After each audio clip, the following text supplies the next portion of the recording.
O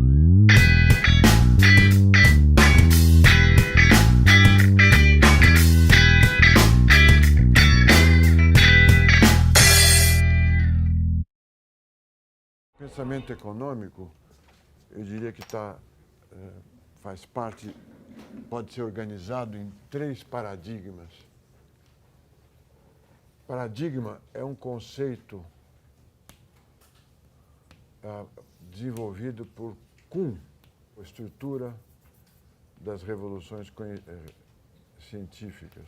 Esse é um físico cuja tese de doutorado é estudar como se deu a mudança de paradigma do geocentrismo para o heliocentrismo, ou seja, para a astronomia e para a física, que supunha que a Terra era o centro do mundo, para uma outra física, onde o Sol era o centro do mundo.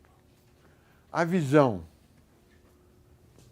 dos conservadores é que a revolução, o pensamento científico se dá através do trabalho de vários pesquisadores presos em laboratórios de avental branco, colhendo dados, e com esses dados vão reformulando gradualmente o seu pensamento.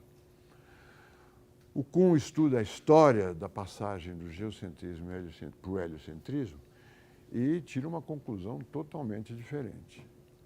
Primeiro, há um debate, há uma luta política entre os 2 paradigmas.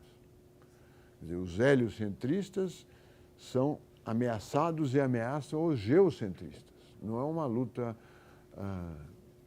entre monges que procuram a verdade e quando a verdade contraria, a nova verdade contraria uma verdade anterior, ele pede desculpas e muda de ideia tranquilamente. Não é assim. Portanto, o embate entre cientistas é um embate tão duro e tão cheio de rivalidades como o embate entre os políticos. Então, o geocentrismo, para ser derrubado pelo heliocentrismo, custou episódios conhecidos, como vocês conhecem, e eu vou relatar depois, do julgamento pela Inquisição do Galileu, né, que falava que a Terra se movia em torno do Sol e na Inquisição, no Tribunal da Inquisição, para salvar a própria pele, negou que isso ocorresse. Todos conhecem esse episódio.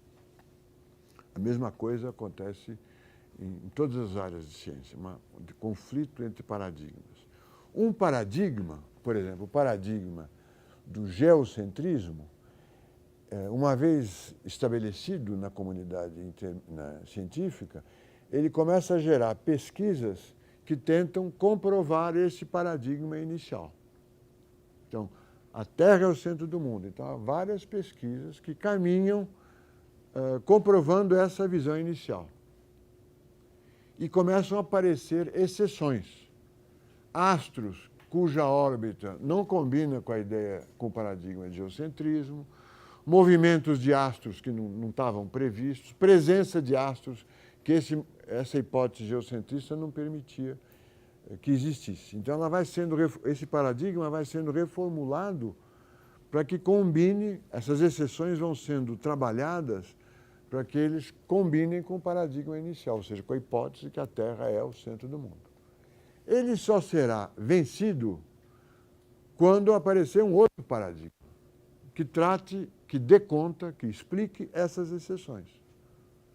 Então, os cientistas do geocentrismo estão trabalhando nas exceções. E as exceções incomodam a tese principal, mas não a derrubam. Só a derrubam quando aparece um outro paradigma. Então, é o Sol que é o centro do mundo e não a Terra. Aí todas aquelas exceções foram resolvidas. O astro que nós não prevíamos pode ser previsto de forma melhor agora. A órbita dos planetas, que eu imaginava que eram circulares, e se explicava o movimento dos planetas com teorias de esferas muito complicadas, passam a ser resolvidas agora pela hipótese que as órbitas são elípticas do Kepler. Há, então, uma substituição de paradigma. Sobre isso, um intervalo interessante.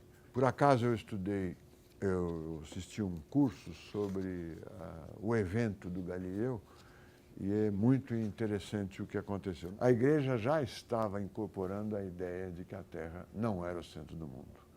E a igreja ilustrada não se incomodava de forma significativa com uma interpretação não literal da Bíblia, mesmo naquela época.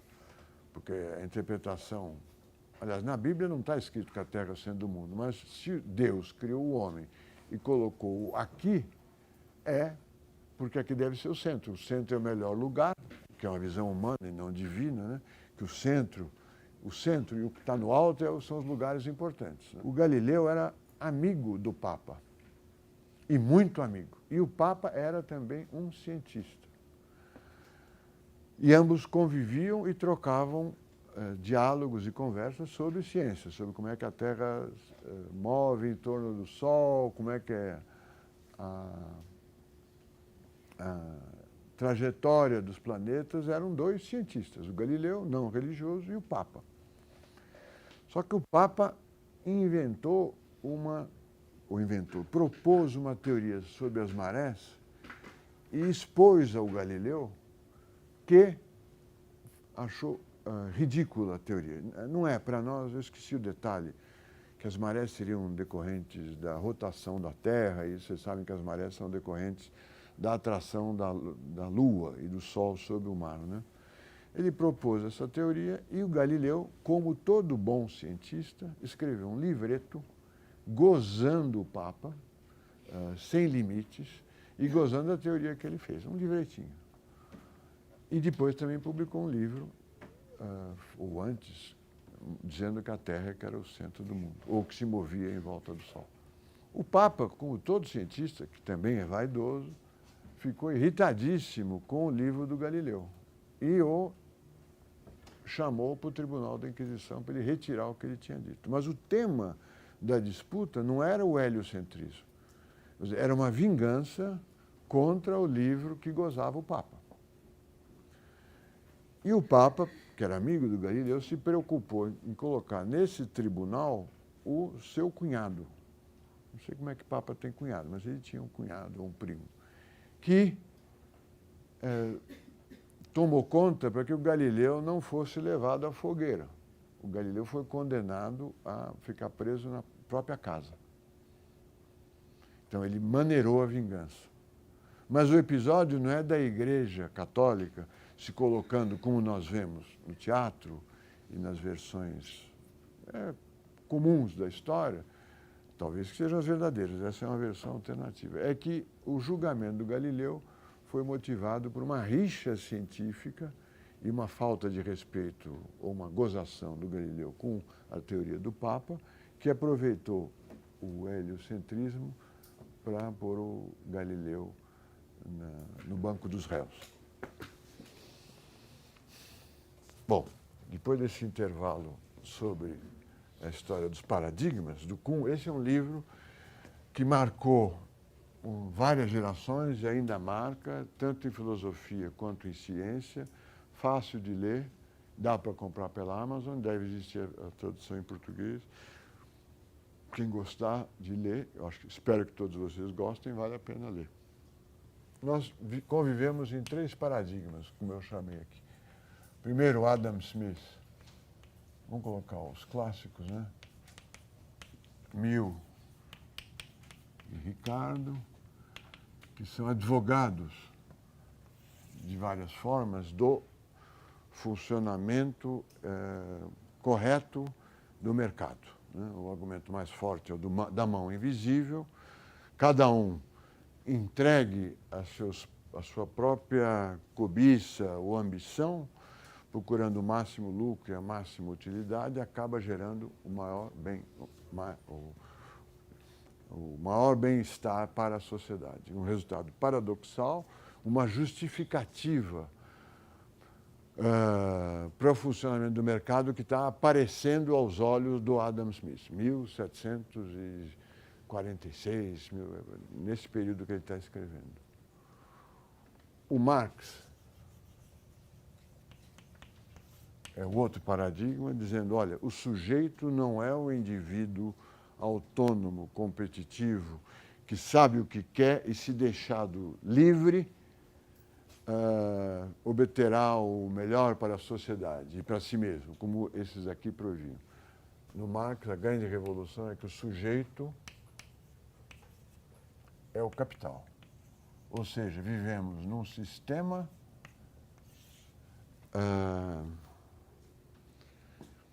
cujas decisões, ações, propósitos e valores são dados pelo capital, ou seja, pelo desejo de acumular cada vez mais, crescer. Né? Queremos crescer cada vez mais. Tudo o que faz sentido nesse mundo, que o Marx está criticando, é crescer e acumular mais capital.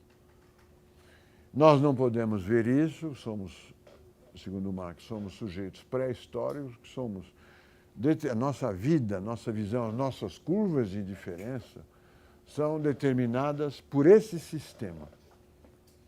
Somos pré-históricos porque dentro desse sistema nós falamos uma língua que não é a língua da nova sociedade que surgirá, onde o capital deixará de ser o sujeito, onde não haverá propriedade individual, haverá, portanto, novos homens que falarão uma nova língua, por isso que nós somos pré-históricos, e será uma sociedade solidária. Né? O ponto de vista, ou a visão dos trabalhadores é a visão universal, porque eles são a maioria da população e são os que trabalham com o seu diretamente.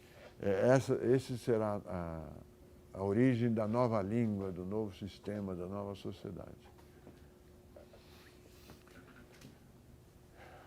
E aqui um terceiro paradigma, que é o Keynes, que não é contra o sistema capitalista, mas vivendo os anos iniciais do século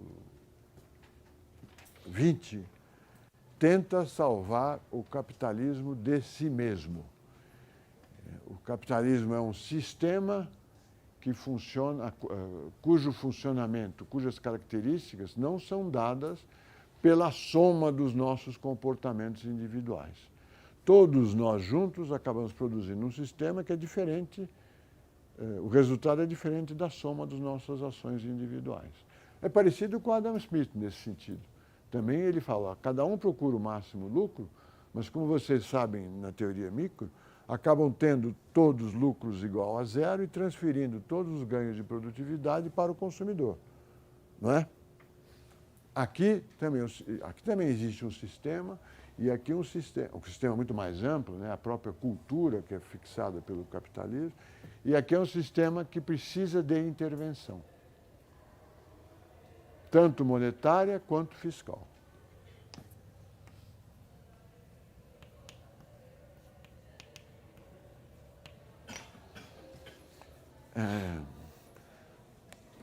Simplificadamente, nós podemos dizer que o paradigma keynesiano é o paradigma que orienta a social-democracia.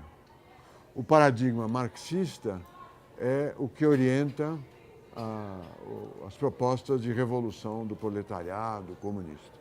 E o paradigma Adam Smith, Mill e Ricardo é o paradigma que orienta as propostas libertárias de o Estado não fazer nada, não atrapalhar a nossa vida, se limitar apenas àqueles bens públicos que só o Estado pode fornecer. Segurança, justiça, só. Saúde já não é. Vejam a discussão do Medicare nos Estados Unidos. Saúde não é dever do Estado. Transporte, na Constituição brasileira, transporte é um dever do Estado. Para os libertários, de jeito nenhum. Transporte é um problema individual. Até a sua saúde é um problema individual. Se não interferir, melhor ainda. Para o nosso campo de estudo, as consequências são muito importantes. Os descendentes do Adam Smith, Mill e Ricardo propõem que não faz sentido estudar macroeconomia. Há até colegas me dizem aqui na faculdade que querem acabar com o curso de macroeconomia, porque a macroeconomia é a soma dos comportamentos individuais. Então, é o livro-texto contemporâneo, que começa com o indivíduo maximizando utilidade, com risco, por um longo período de tempo e depois é agregado e dá o modelo macroeconômico. O Keynes não, ele começa de um sistema global, né? A curva de uma função poupança, uma função investimento e assim por diante. Aqui, por incrível que pareça, não existe moeda. Quer dizer, nesta teoria, não existe moeda. Nesta daqui, a moeda é igual ao ouro. É a moeda mercadoria.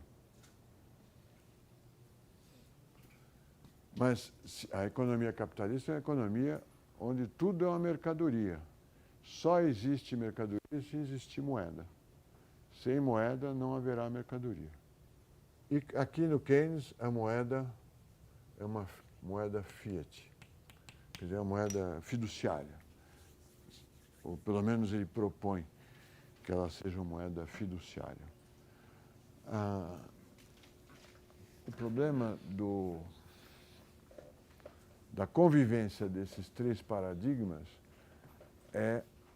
o problema não, a característica é que o diálogo interparadigmas é um diálogo restrito. A teoria keynesiana é incorporada pelos clássicos, vira a teoria neoclássica, depois é reformulada pelos novos clássicos e vira a teoria nova clássica. Novos clássicos, novo classicismo. Existe esse diálogo, mas ele não é um diálogo corrente, ele é um diálogo intermitente e não contínuo. Muitos economistas clássicos ou conservadores estudaram a teoria econômica do Marx para ver se ela era consistente, não era consistente, se ela tinha existência lógica correta ou não, mas são estudos que morreram. Se vocês forem a um congresso de economia da ANPEC, por exemplo, deve existir lá palestras de microeconomistas, palestras de marxistas e palestras de keynesianos ou neoclássicos e assim por diante. São corteses uns com os outros, mas não há e essa é a natureza do paradigma, não há uma tentativa de destruí-los para chegar a um paradigma único, chegar a uma teoria unificadora como existe na física. Né? A teoria unificadora é sempre a teoria do cientista que a defende, o resto é deixar de lado. E é assim, é da natureza da ciência que os paradigmas, como o paradigma é uma visão de mundo, a conversa entre essas visões de mundo é uma conversa difícil, porque ela parte de axiomas muito diferentes.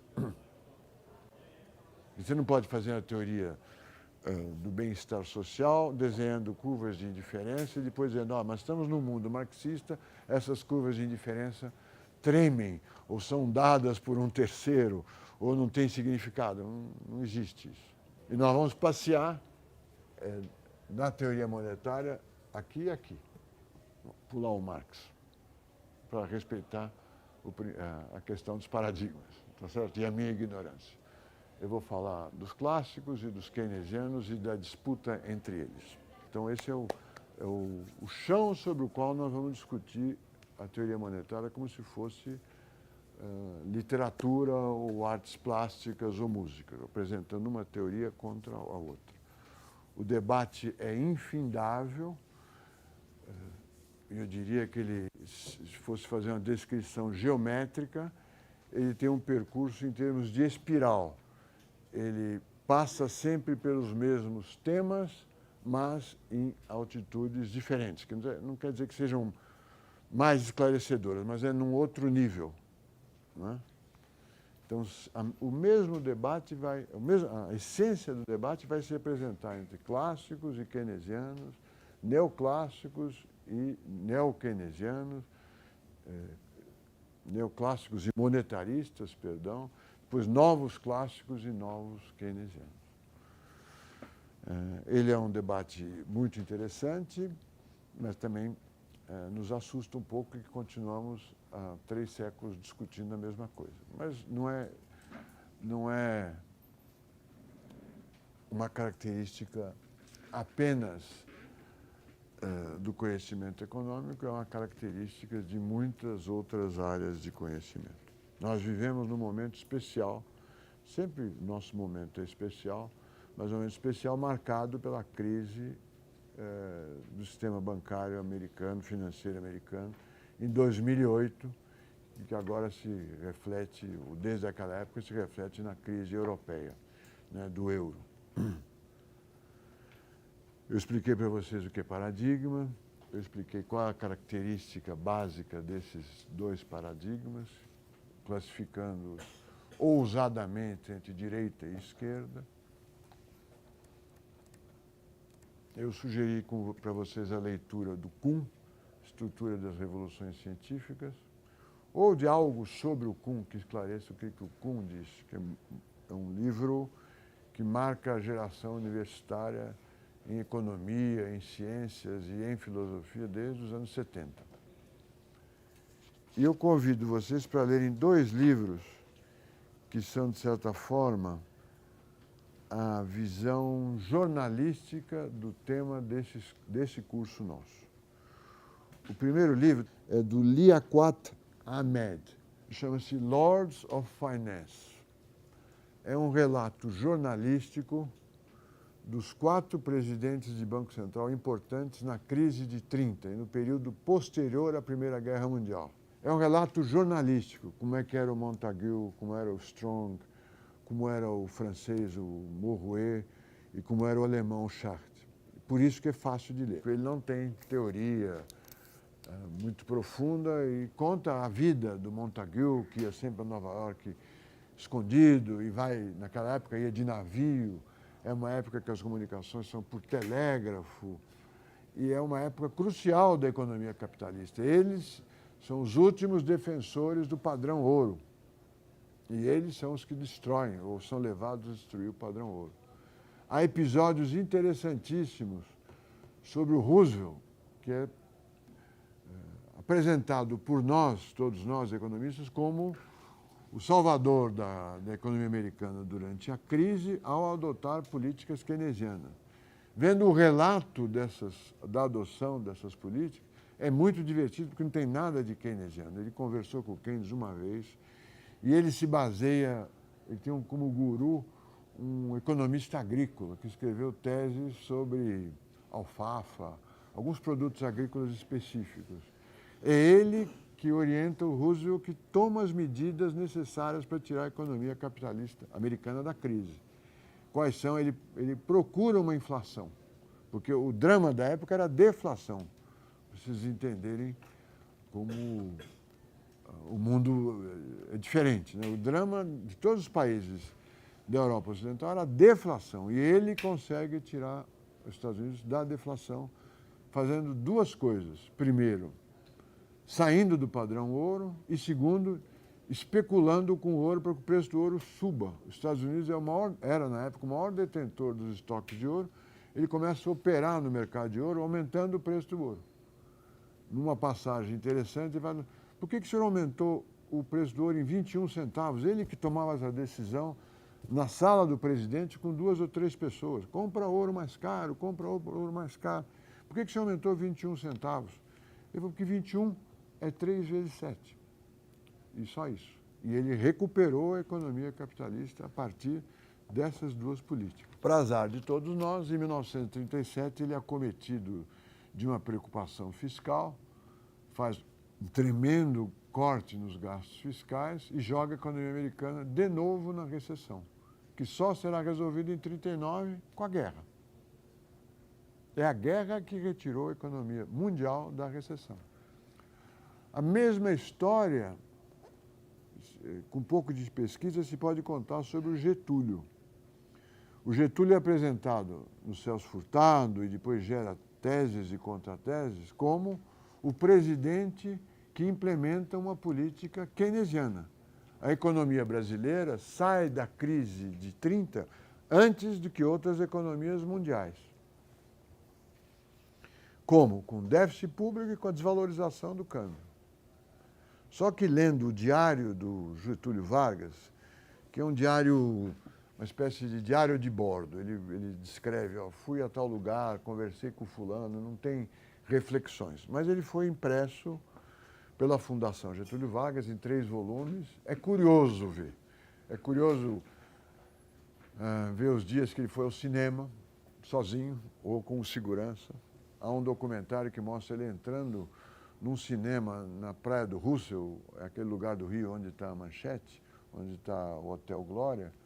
Abre-se a mala do segurança e só cai papel. E ele vai ao cinema. Ele passa férias em Petrópolis, assim, 15 dias, 20 dias. E nessas férias ele vai ao churrasco na casa do fulano de tal, churrasco na casa de não sei quem, piquenique. É o presidente da República. Muito bem, nesse diário, da mesma forma que no Roosevelt, o presidente da República relata os seus despachos com o ministro da Fazenda, Oswaldo Aranha, onde ele está sempre preocupado contra a desvalorização do real, do R$1.000 e com o déficit público. Então, precisamos cortar gastos, precisamos segurar o R$1.000, os R$1.000, né, a moeda da época, o cruzeiro, e ele não consegue segurar. Então, a revolução keynesiana do Getúlio, se aquele diário for um relato fidedigno do que ele estava fazendo, é feita contra as suas vontades. Ele está tentando ser ortodoxo, segurar o valor do cruzeiro e o déficit público, mas os fatos, a economia vai contra as suas propostas. E ele é, do ponto de vista histórico, o ministro, o presidente keynesiano que tirou a economia brasileira da crise logo a partir de 1932. Mesma coisa do que aconteceu com o Roosevelt. Muito bem, essa é a aula introdutória.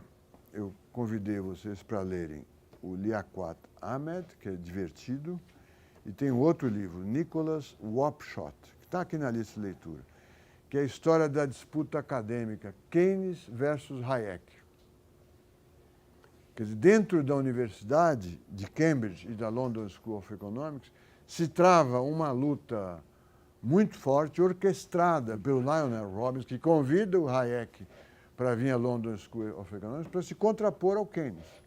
E o Hayek é um austríaco que fala mal inglês, mal acadêmico, assim, não é mal acadêmico, mal vendedor das suas próprias ideias, que são complicadas, e é vencido pelo Keynes. Mas depois de algumas polêmicas provocadas pelo Lionel Robbins.